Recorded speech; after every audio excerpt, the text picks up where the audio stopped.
Support for WMNF comes from listeners like you and the Times Festival of Reading on Saturday, November 11th. The festival brings authors writing about today's compelling topics and most read fiction for discussions about their books. This year, the Times Festival of Reading will be at the Palladium in St. Petersburg. More information at festivalofreading.com. That's one word, festivalofreading.com. Well, I could have been an actor, but I wound up here. I just have to look good, I don't have to be clear. Come and whisper in my ear, give us dirty laundry. Kick 'em when they're up, kick 'em when they're down, kick 'em when they're up, kick 'em when they're down. Yeah.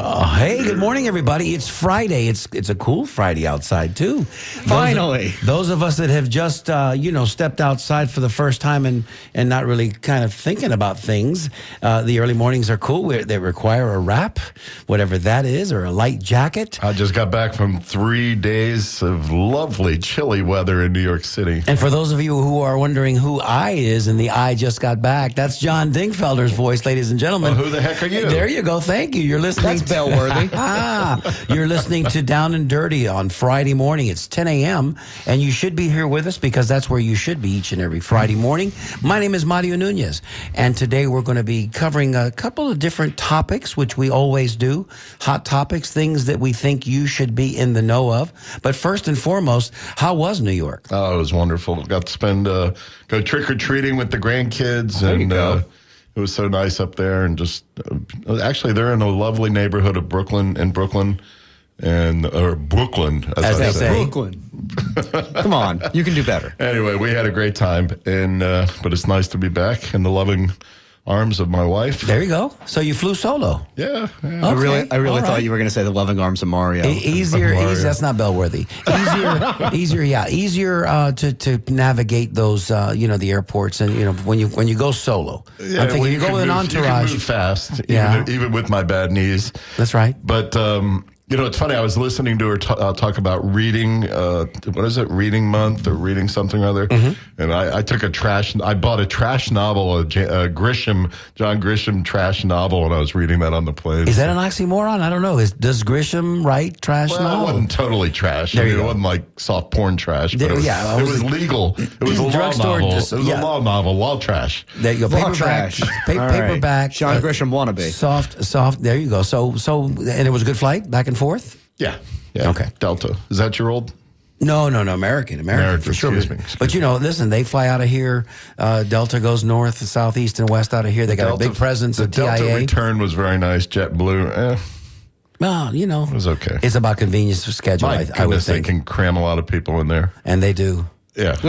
And they do. Not an It's a extra seat. Sardine can. that You were traveling, flies. Jason. Yeah, I can't stand planes, man. I can't stand Well, planes. I don't know how you did it, to be honest, Mario. I can't stand planes, man. Well, if it's something, that's just it. If you can't stand anything, you're going to get a lot of anything. You're going to get a lot of whatever you can't And stand. I can stand very little. There you go. And you can't push on an open door. So I embraced it because it was fun for me. And it was at the time of my life where it was fun. Yeah.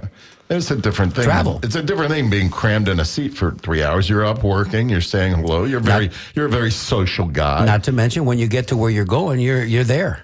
Yeah. And they paid you to go there as opposed to paying to go there. So it's a whole different thing. When they pick you up at the airport, VIP style, actually it was just a van. But when they pick you up and they take you where you need to, and they give you a hotel room key, it's like, okay, Not bad. this is okay. There's a swimming pool, weight Yeah. room. Thank you. So, a good shall we meal. seg into the things in our crawl? I was thinking about the song that we open with, Give Us Dirty Laundry. And Yeah. you know what? We're down and dirty. We're starting a little light today, but we're down and dirty. But and we work into it. Every Friday morning from 10 to 11, we try and bring you some interesting topics, and we try and dig in a little deeper. Yeah. And we'll have fun. We'll have some fun with it. We're not all serious all the time. Thank God. And today we're going to be talking about Mario. Okay, so today we're going to be giving you a little bit of the Ybor City stuff. Yeah, and it's hard. It's gut wrenching, man. It's gut wrenching because those of us that have been here for a minute and seen Ybor City go from this to that and back to this again, I think that we could safely say that Ybor City stock has been on the rise. Ybor City has been a destination point for a lot of folks. A lot of people are working super hard to make sure that they eradicate all of that funky stuff that goes on late into the hours, and then it takes one episode like we just recently experienced to set us back and put everybody back on their heels again. Yep. It's like, damn it, just when we figured we had gotten this worked out, we end up with fatalities and shootings, and But it's not good. I want a silver lining it if I can, because listen, obviously, it's a loss of life and a lot of injured, and there's nothing to smile at there. But yesterday, if you watched Council, man, Ybor came out in defense of itself. As someone who takes the words of the great Beastie Boys to heart, I was very proud to see citizens of Tampa fight for our right to party, because that's what yesterday was, and we were successful. And the motion that was going to be proposed by Councilwoman Henderson to shutter the bars at 1 a.m., which, frankly, according to Andrea Zellman, who's the city attorney, is not really constitutional or lawful. It dissipated into the mist, and Ybor will reign to party once again. And, it will bounce back. I had a conversation the other day randomly with a member of the Times editorial board. They asked me if I knew when the last mass shooting in Ybor was. I think it's 3 or more people wounded. It was 2002. So, Ybor is still pretty safe, and this can happen, unfortunately, in any place in America. And that's my point. I looked at some of the crime statistics geographically. Yeah. And I'm not saying we don't have a crime problem. We have a violent crime problem. We have a gun problem all across this country, but we have a gun problem in the city. But it's not an Ybor city per se. It's not at all. I mean, there are sections of town, and we all know where they are, where there is a lot of gun violence. There's a lot of killings, just street killings. I think some of them are drug deal related. Some of them are gang related. And it's not a good thing. But for Ybor to take the rap, I'm up in New York a couple days after this happened, and and there Tampa is on the news, on the news in New York City, and they're talking about Ybor City and just Tampa in general, but Ybor City specifically, and it's a bum rap. I'm glad, Jason, you're absolutely right. I'm glad the people of Ybor, the bartenders, the owners, the business people who love Ybor. People who live in Ybor. Yeah. Specifically, people who live there and make that their home and walk those streets as a matter of course every day. A lot of people are transient. They come in and out to look for shenanigans. How's your buddy? Hooligans. We had on. What's he say about Joe Howden? Joe Howden was interviewed by Channel 8. And he too is, of the understanding that these things are anomalies. That it's not reflective of the constituents in Ybor City. Knee-jerk reaction, maybe a little bit by our city council to try to stymie, and again, the lines were long yesterday at public comment at City Hall, and that's good though, right? Because you have citizen participation. So long they had to put people downstairs because Chambers was overflowing. I mean, they had an additional hour and a half of public comment of just people who had come there to defend Ybor's good name, and I mean, we're going to get into some of this stuff later over the course of the program. We've got a special guest coming on in a couple of minutes. He's calling in as Chief Brian Dugan is going to give us a call and give us his insight. Chief Dugan was a chief for several years under Buckhorn. I think he carried on under Jane Castor for a while, and then he retired.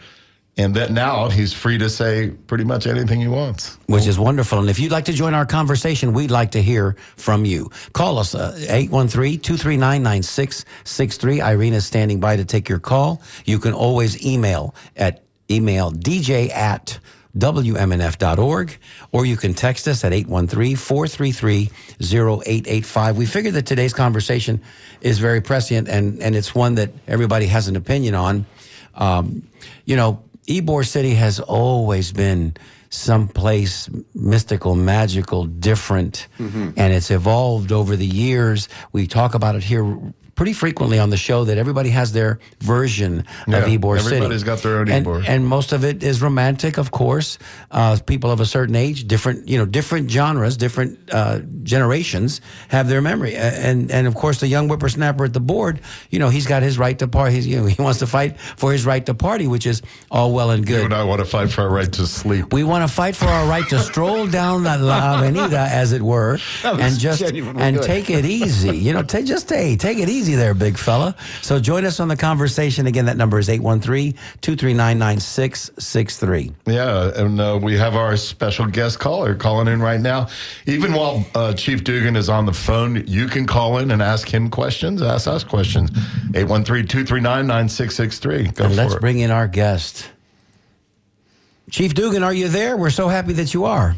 Yes, thank you for having me. Hey, Chief, John Dingfelder. How's it going, man? It's going well. It's going well. I'm glad to hear you survived New York. There you go. Yeah, you've got a little history up there, don't you? I'm more of a Pennsylvania guy. All right. Well, I knew the accent was from somewhere up there. A little bit north of the Mason-Dixon line. Yeah.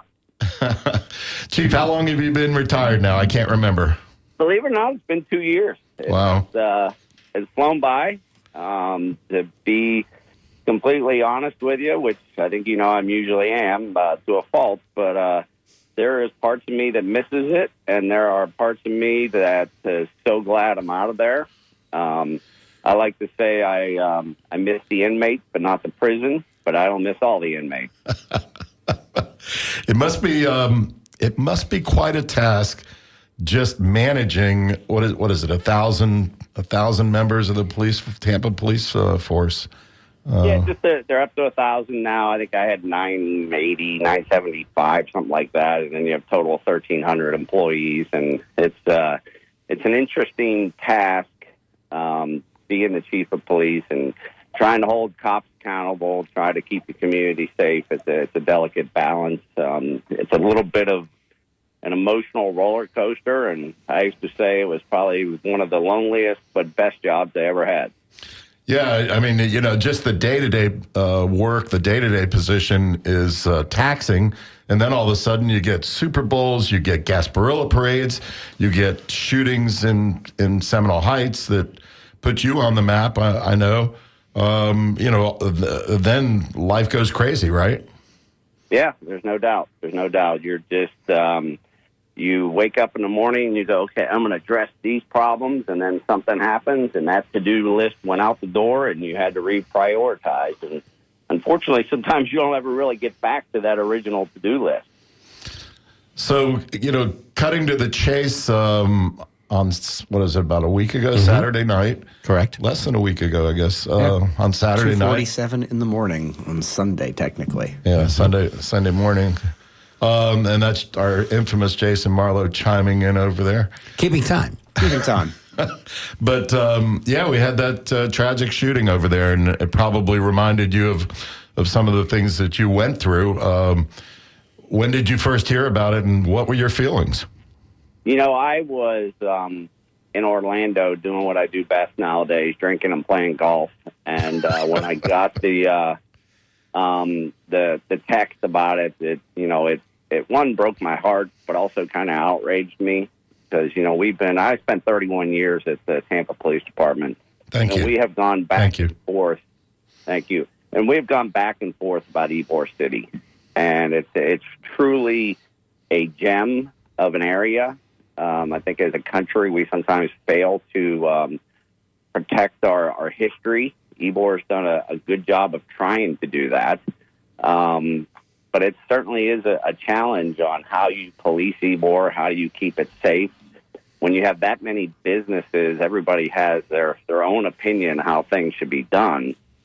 But it was, heartbreaking to hear, and as time has gone on this week, I really became kind of angry and outraged over the whole thing because there's so many different problems in our world right now that I think affect what happened. Whether it be our schools, our economic issues, social issues, whatever it is, you have basically two groups that I think now they've arrested one, and now they identified two other shooters from what media outlets are saying.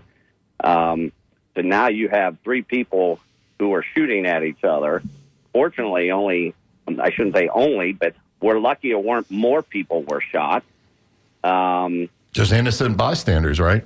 Yeah. I mean, the 20-year-old was truly an innocent bystander. Him and some friends had stopped down just to see what was going on. The reason I know this is a friend of mine knows that family. And, he was with two other people. They heard the gunshots. They jump on the ground. They say, "Let's go," and they're trying to get him. Hey, let's go. We're leaving. And next thing you know, he was laying there dead. So it's tragic. The 14-year-old who had a gun in his waistband. Nobody wants to ever put the victims on trial, so to speak, but you do have to question why a 14-year-old was in Ybor City at 3 o'clock in the morning with a gun in his waistband. Wow. And that was according to media reports. Wow. So you and your good friend, Councilman Bill Carlson, actually have something in common, Chief. And if you're just tuning in, we're talking to Chief Brian Dugan, who retired from Tampa Police Department 2 years ago. Brian, I've got you hanging there, waiting with bated breath about what I'm going to say that you and Councilman Carlson have in common. But in all seriousness, Bill Carlson said that we have some systemic problems, and I think you alluded to the same thing. That we've got some systemic social issues that perhaps we're really not addressing in a serious way as a community, and until these tragedies hit. What do you say to that, Brian? Yeah, I thought you were going to say originally the only thing Bill and I had in common is that we don't like each other. But usually when you don't like someone, it's because you probably have some type of common ground. You're just refusing to discuss it. Yeah, and a different way of approaching things. Yeah, and but I do agree. I think that it's a systemic issue of kids in their schools. I mean, let's not be naive. Our school system, it's not equitable. I'm not sure what the right word is. Sounds like a good one. No, that works. You go to one neighborhood where the parents are heavily involved in the school, which usually has a tremendous positive impact. And then you go to other neighborhoods where there's very little parental participation. They struggle, and I know this firsthand because I was involved in it. They struggle with getting kids to school on time. Even in particular the young kids. And I question why we don't have police officers in our elementary schools. And I think that would help start building community relations, in particular with the kids. When you look at the good job, the phenomenal job that we have done over the years, and I say we just as a country with Mothers Against Drunk Driving, I mean, all the educational stuff they've done with drunk driving awareness, you don't see many young people getting arrested for DUI. It's the old white guys like me, quite frankly. And not that I've been arrested, but my demographic. Sure, sure. But, and so maybe we need to start taking this approach with law enforcement in the schools and getting more into gun violence at a very young age. And I know people get freaked out over that. But you're absolutely right. Even something like littering, you pound it at an early age. And I don't think I don't think teenagers and 20-year-olds and that sort of thing. I think they're much more cognizant about those types of things. All my homies hate litterers. There you go. Yep. I mean, it's right. I mean, so I think those are some ideas that we need to start talking about because, like I said, I'm very concerned about what is dragging these people down, these type of people down there that they're using gun violence to settle squabbles. Nobody has a fist fight anymore. They just start shooting at each other. So we've got several retired or Tampa police chiefs in the neighborhood. I was thinking about my good friend Steve Hogue, yourself, Mayor Castor, of course, Delgado for a short period of time. So when something like this happens, do you hear from Chief Burkall? Lee Burkall is now the current TPD chief. Do you hear from him? Do you guys reach out and have coffee with him and bang ideas around, or how does that work if you're an ex-chief? Usually when I was chief, I reached out to a variety of people for different stuff. When you're the former chief, you really try not to bother them too much because they just have so much going on and they're trying to they're just trying to make their own mark, so to speak, and have their own identity. And sometimes the former chief can kind of cloud that. Right. And I can speak from personal experience having a mayor as my boss who used to be the chief of police. An interesting dynamic for sure. Mario, you got a call coming in. We do. We just got a call right now. Chief, can we take this call? Maybe they've got an interesting question for you. We'll go to our caller. Listen, this is the quickest we've ever taken a call. I got to be honest with you. No. This person better be feeling good about themselves because 30 seconds in, we're going to take this call. Caller, thank you for being there. You have a question for the chief today, and please turn down your radio so you can talk to us. Give us your name. directly. Where are you from? Exactly. Thank you. This is Connie calling from Tampa. I just wanted to echo what the chief said, that there's really social dynamic issues going on in this city, a big, heavy load of poverty that exists. No one is addressing the social issues.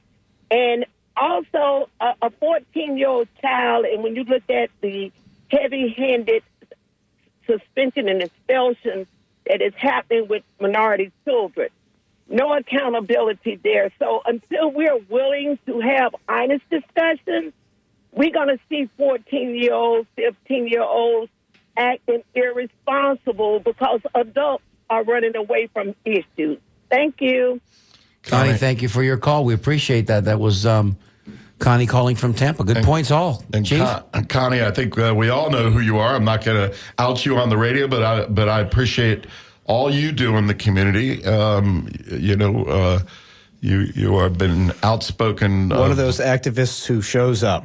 Yep. Doesn't talk. She doesn't talk the talk. She walks it. Yep. And we appreciate it. We might not always disagree on everything, but I think we appreciate all your hard work and your heart and how much you feel for the community. Brian, any response to Connie? No, it's Connie was one of the first people to file an internal affairs complaint on me, and our relationship had evolved so much that we're very good friends. And even though I don't get to see her much anymore, we agree on probably 9 out of 10 topics than what people would think. And like I said, I think it is a systemic issue.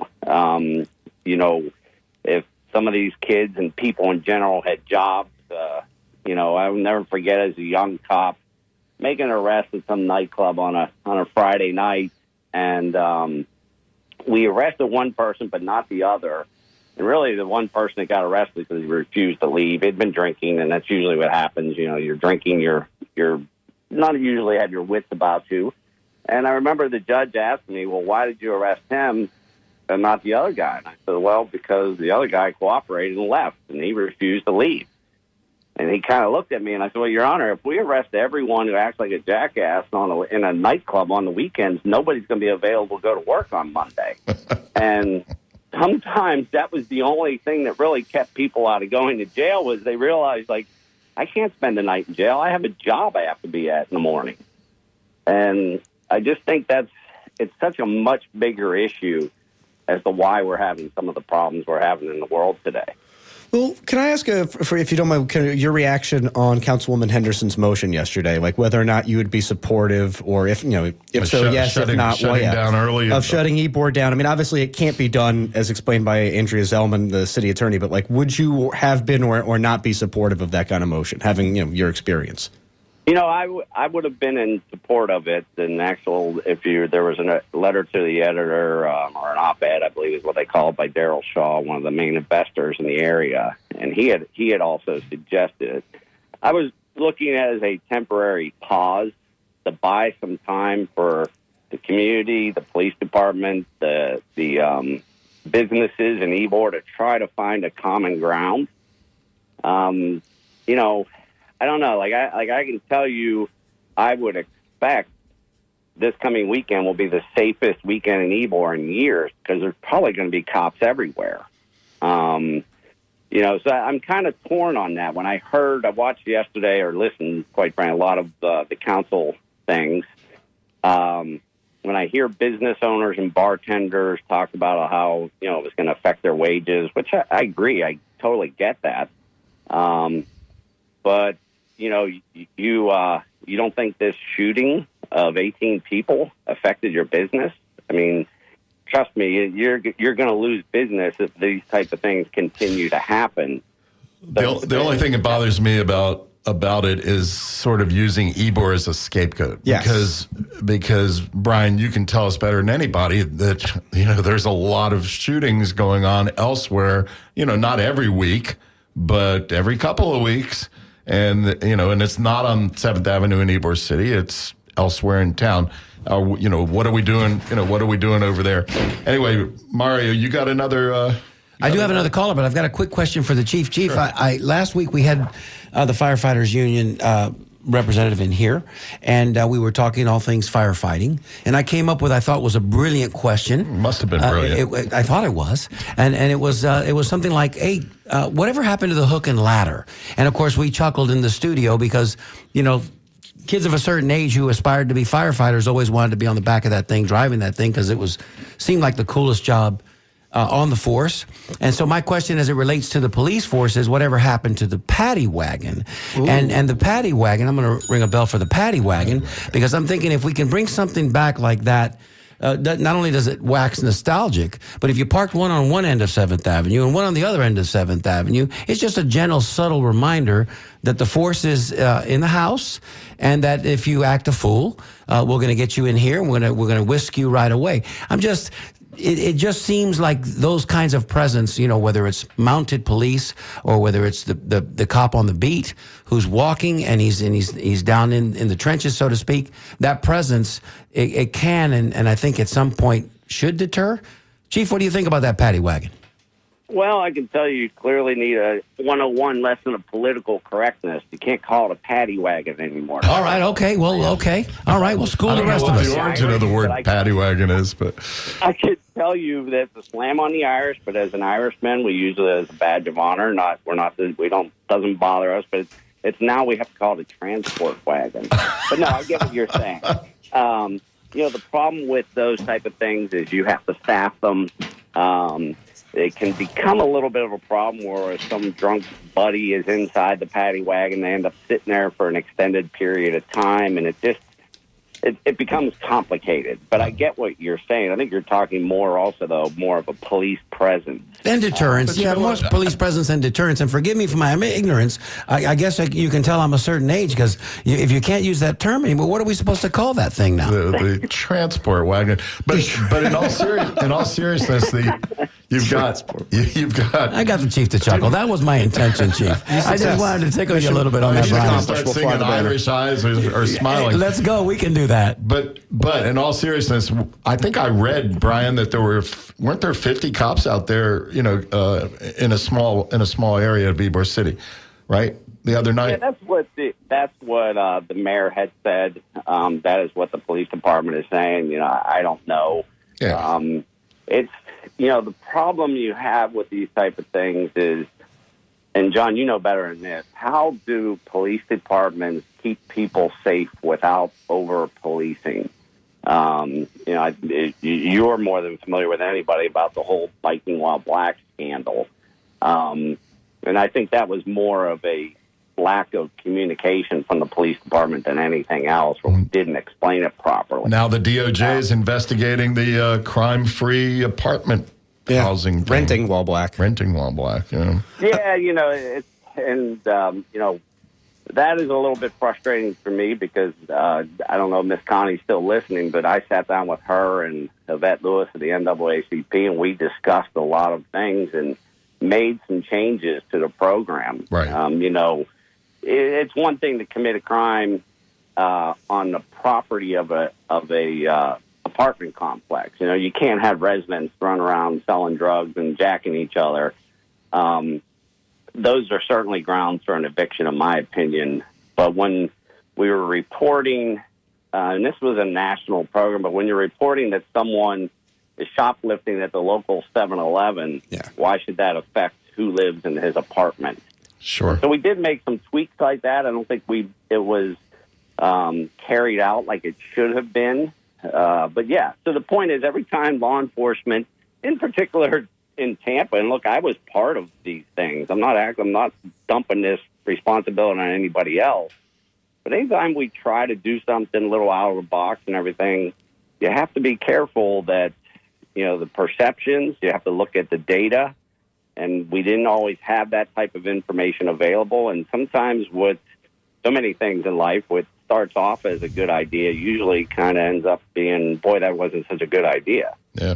Well, it's always a balance in policing between constitutional liberties and security and public safety. Mario, you got a call. And to follow up and to dovetail on what you're saying, the court of public opinion can be brutal definitely. As well. So it's a tough course at times to navigate. We've got a gentleman calling us, Mike from Sarasota. You're on the air. Tell us what's on your mind. Thank you for taking my call. Before I comment, I just have one question. You were talking about a 14-year-old boy caught with a pistol in his waistband. Was he the victim or the shooter, and what was his race? I don't know if we're going to get into race today, but I will tell you that he, tragically enough, he died. I don't know if he pulled his gun out and shot or not, but we appreciate the call and we appreciate the question. I have a comment. Okay. My comment is, I'm responding to Connie Burton's comment that the cause of this was the economy or poverty. And I would just point out that if you check this out in Wikipedia, you look up at the non-marital rates of birth. In the black community, the non-marital rate of birth is somewhere around 70% currently, over double what it is in the white community.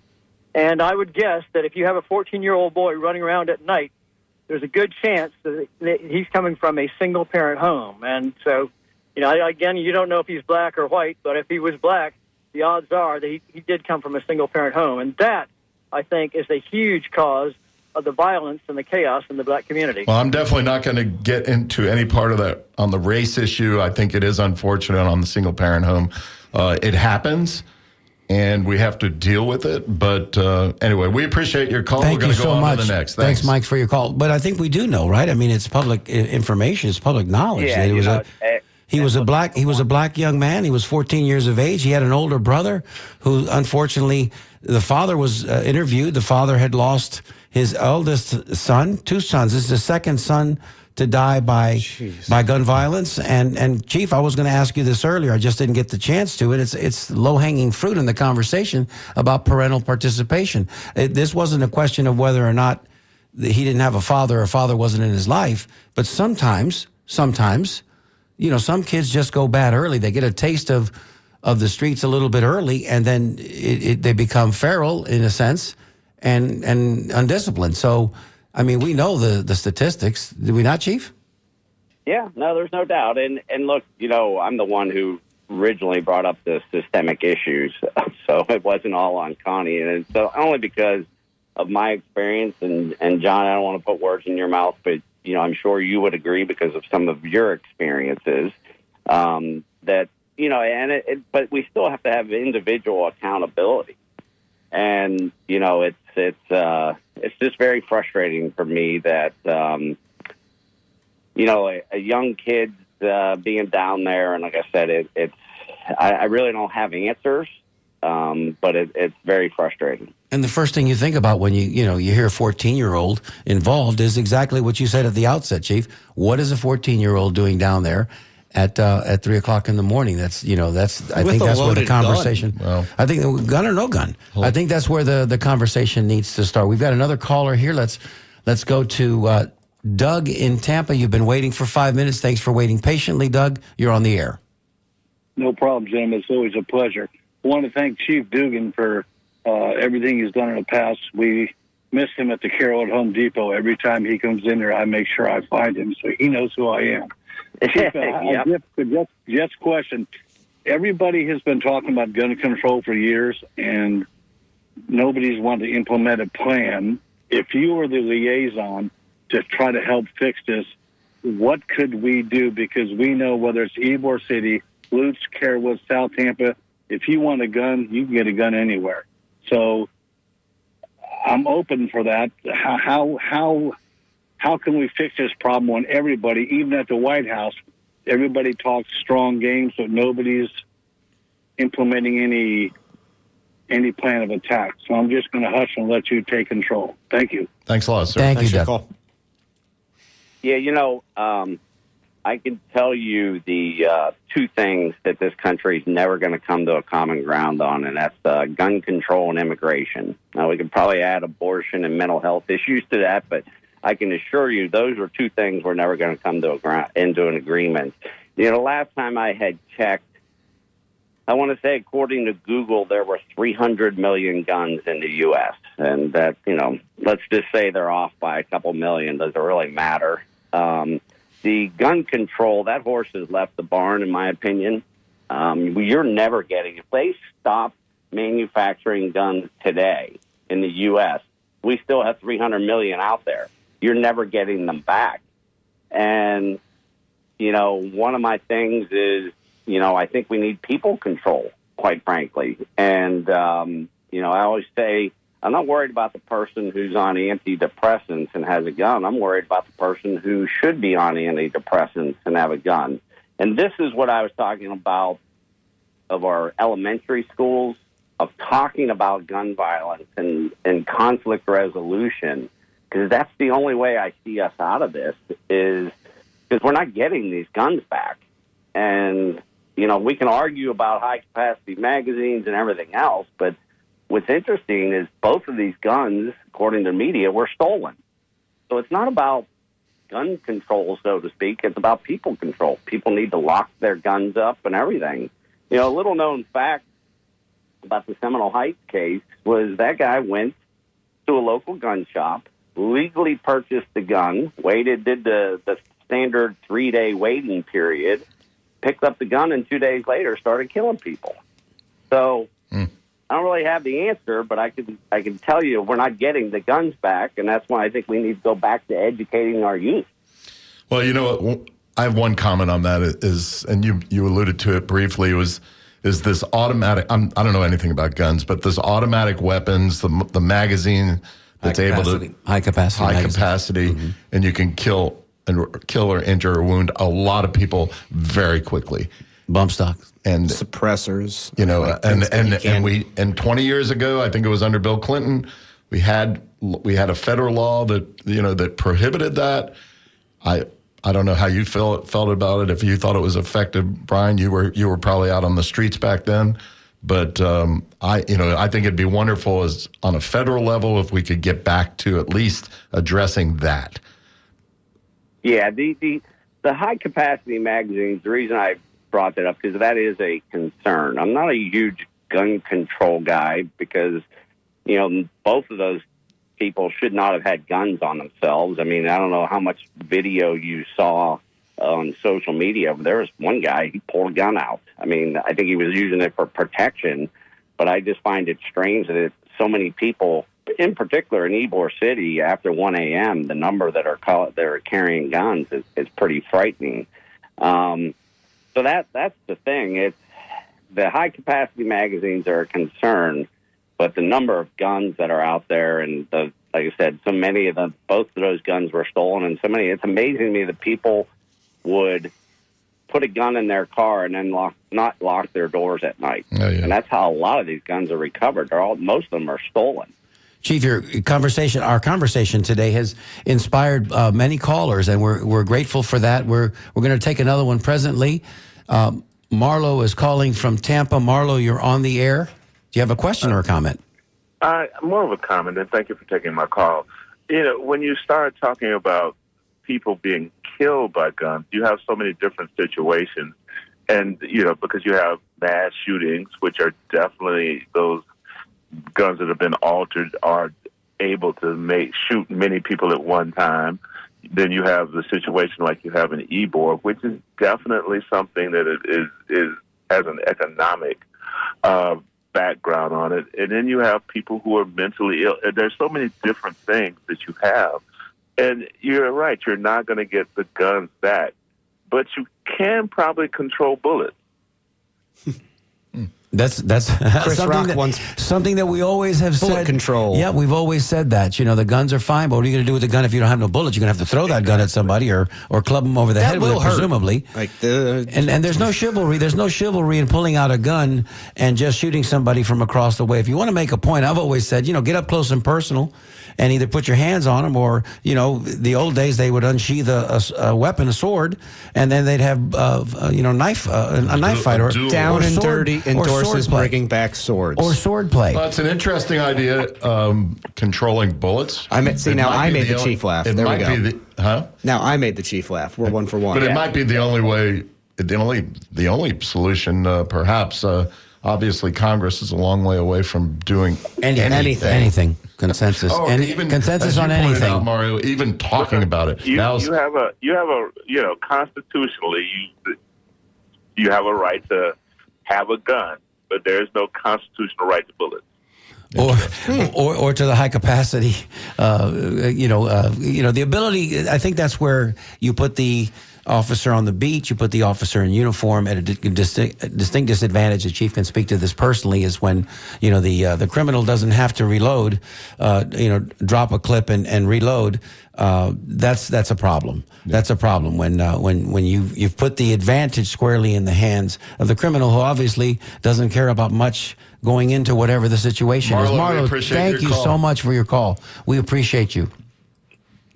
And we're going to go right away to Chris in Plant City. So, Chris, we're coming at you in 3, 2, 1. Chris in Plant City. We are all over the Bay today. Here we go. We are. Sarasota to Plant City. Long time listener, first time caller, gentlemen. I was hoping to get your normal screen caller. There you go. And I hate to interrupt your down and dirty sword fight this morning on a Come on, Chris. Come on. It's Friday. We're just being imaginative today. That's right. Well, listen, I was one of the people there yesterday. A proud bartender activist that was going to represent, and Ybor City came out in droves. They were right. They made us stay downstairs on the second floor before we could even get up. But we all spoke our piece to represent how we felt about the incident, the unfortunate incident, but also how closing bars early really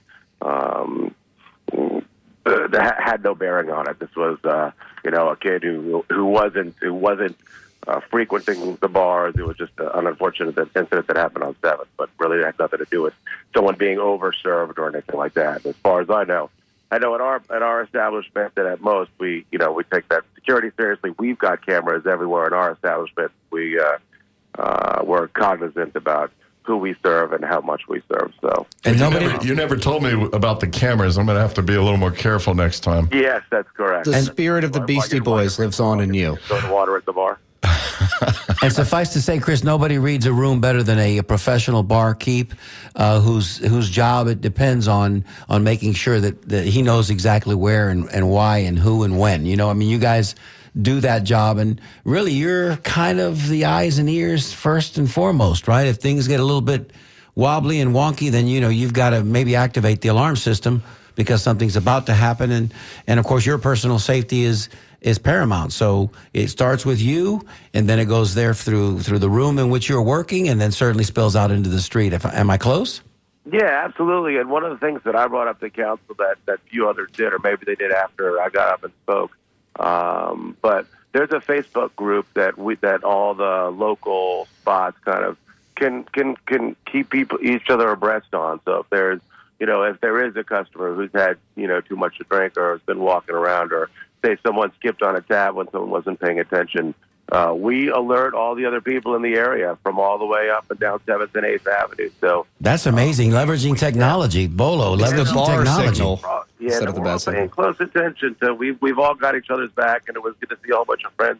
Everybody showed up from all the different establishments in Ybor City because it is a huge community, and we all love each other. We all know each other. I've been bartending down there for well over 10 years now, so everybody's got each other's back. And like I said, it's unfortunate that happens, and things can get sketchy late at night, but we do our best to make sure that. So, as far as the police officers, they come into our spot all the time. Another thing I said yesterday is that I know how to get a hold of them. So it's a tough job. It's a tough job to protect everybody out there when there's just some people being numbskulls sometimes, So, Chris, I need to give the disclaimer. This is my wonderful, fantastic stepson, Christopher Humphreys, who works on 8th Avenue. Felicidades, Chris. And but I was so proud of you. Your mother and I were so proud of you when you went to city council and you let them know how you feel, and you were successful. But I do have a question for you, Chris. Is there's an idea bouncing around about a curfew for young people, yeah, for juveniles, which could be legally done. I think we actually did it from city council probably 15, 20 years ago when another incident came up. And I was just wondering how you feel about that. I'm not opposed to that. I do remember when that happened in the past. And we are a bar restaurant. We're a pub. So we do let underage people in, although you generally don't see it late at night. Underage people are generally coming in with their folks to grab a bite. But the later it gets, you generally don't see that, at least at my spot. Now, down on certain areas in 7th Avenue, I think there are some 18 and up clubs. And, that's up to those bar owners. I've never been a fan of that. So it's not something I'm opposed to. Like I said, we let people in, but when we do have underage people in that late, my security tells me, or we mark them on the hand and they say, don't serve the people, or we can always card them again. But we pay attention at our spot. I'm pretty sure most of the other spots do, and if they're not, that's on them. Yeah, and frankly, as a parent or grandparent, there's no reason for young kids under the age of 16 to be out after midnight period. And the sense that I got was that a lot of the business owners were supportive of that because they're not a part of the economy if they're 14, 16 years old, going out that Chris, we appreciate your call. We appreciate all you do in community and all you do for me and your mother. And we'll talk to you soon. We got other people waiting. Thank you, Chris. Thank you. Phone's blowing up today. Love you, man. Yeah, today's phones have been ringing off the hook. Chief Dugan, I just want to ask you real quick before we get to the next callers, and we're coming rapidly to the close of the show. How important is it for people like Chris and those people that work in that environment to be your eyes and ears, surrogate eyes and ears on the ground and kind of keep you guys on the tip? No, they're definitely. I did hear him. I didn't realize his relation to John, and but I did hear him, and I thought he had a very good point. I think it was good that so many people from the business community showed up there, and it was good for Chris to get up there and talk about how they network together, how they look out for, hey, this person has had too much to drink, and I don't want to put words in his mouth, but the gist of what he said was, this person's had too much to drink, or maybe they're on to something, be careful about serving them, talking about bill beats, that type of stuff. And I think that's very important. And he talked about having police officers' phone numbers and stuff. And so, that is a big part of it. Like I said, I think the biggest issue you have in Ybor is that there's a few clubs that are attracting the wrong people. And then, for what I've been told this week, a lot of people are talking to me, is that they're hanging out in the parking lots and drinking. And look, I'm not naive. I'm sure this was going on when I was the chief of police. I mean, nothing is perfect, but I think you're going to start seeing some crackdown on the people hanging out. The juvenile curfew, I kind of like that, but that could be problematic because how do you prove how old someone is? How do you approach someone if they're of age? I don't know. There's no easy answer, that's for sure. Thank you, Chief. We're going to go to, and thank you guys for being so patient with us. I believe this is Allison in Tampa. Am I correct? Allison, you're on the air? Yes, this is Allison, the Smoking Cuban, calling to talk to Mario about gun control. Well, let's hear it, what the Smoking Cuban lady has to say. How about we bring Jesus into the mix? Not a bad. Get an amen from anybody for that. Okay, we'll ring a bell for JC, and you know what?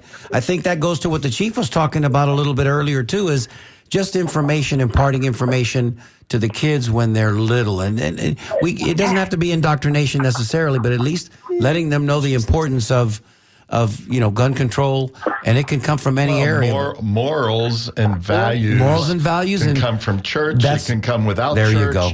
It can come from every direction, no matter what your religion is. And yeah, totally. I mean, I totally agree with you, Allison. I'm not Christian, But I totally agree that the church and the synagogues and the mosques, just institutions can all teach have people influence. right from wrong. Yeah. I mean, Yes, amen. Let's do it. Okay. Let's see if we can raise the awareness, especially in Ybor. I know Grace Family Church has a satellite church out there. We got all kinds of different opportunities for people to know Jesus. So let's see if instead of bringing guns to Ybor, we can bring so much more, because that represents a lot of our history, and a lot of our abuelas and abuelos lived their whole lives there and put so much into it. And to see awful things happening, and it hurts my heart. So that's why I had to call in today. Thank you. Thank you so much, Allison. We appreciate the call. Have a wonderful weekend. Thank you for your input. You too. Thank you. Bye-bye. All right, we've got one more caller. God, this has been a great... I think we set a record today for calls. Chief, you did it. Chief, you brought us all this good stuff, all this good energy. Chris in Clearwater. We're all over the place today, guys. Chris in Clearwater, you're on the air. Do you have a question or a comment? It's not just a Tampa issue, obviously. Correct.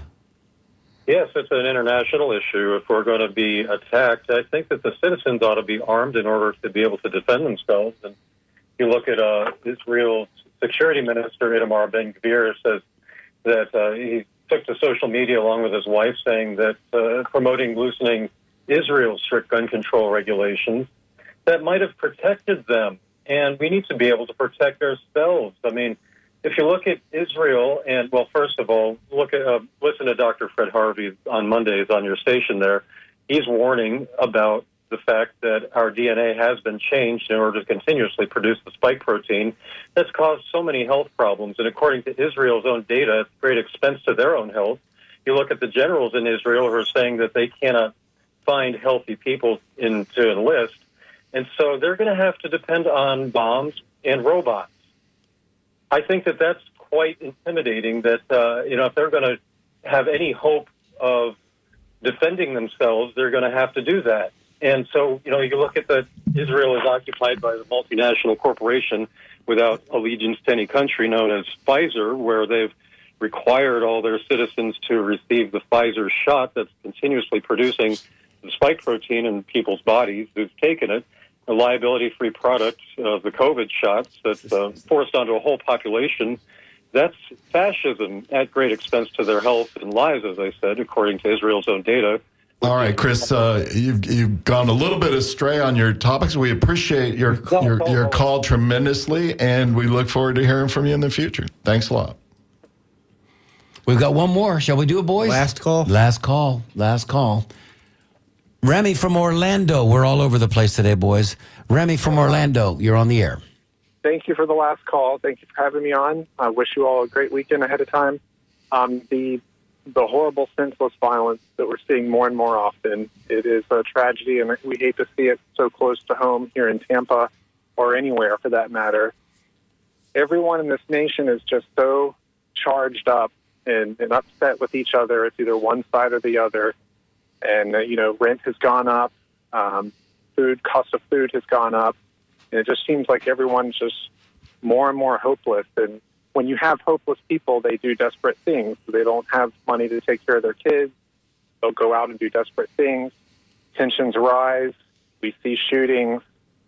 I think everyone just needs to get back to communicating with each other, where it's not so much one side versus the other, where we can all kind of just sit down, no matter how insane each other's views are to each other, for us to just be able to sit down and say, let me just listen to you. And in our heads, even if we think it's insane, just listen to each other and get back to those days where we all just kind of sit down together. And it's not so much of the one side versus the other, because it affects everyone. And those are beautiful thoughts. Beautiful thoughts, and we appreciate healing the divide. Definitely healing the divide. Yeah, we appreciate you. Thank you, Remy. Wrapping up our show with some very lovely That's a great thoughts. commentary. That's a great commentary with which we can kind of begin to close our show. I tend to agree with him. I tend to agree with Allison. I tend to agree with everybody that says, you got to take the pot off the boil at some point, because this is unsustainable. Chief Dugan, Brian, we appreciate your 31 years of service to our community. We appreciate you calling in today. I hope you had a good time, and you brought some great ideas. No, thank you. You guys are doing a great job, and this is an important conversation, so thanks to you all. All right. Thanks, you have Chief. a great day. Wow, that was Enjoy good, boys. Home Depot. That was good, boys. That was show. good. We I think we did a fair public affairs and community service today for all of our listeners. We hope you guys, and thank you one and all to those that called and sent us text messages and emails. We read them all, and we are listening. We are listening. And if you want to listen to us next week at 10 o'clock, we'll be back here. Next week's conversation will be just as exciting and just as stimulating. So please stay tuned for that. Talk education next week. We'd like to thank all of our callers, emailers, and texters today. Special thanks to Irene, our phone screener extraordinaire. On behalf of engineer Jason Marlowe, co-host John Dingfelder, I'm Mario Nunez saying salud. Happy days. Stay tuned now for The Skinny with Mitch Perry, Ray Roa, Ben Montgomery. Have a great weekend, everybody.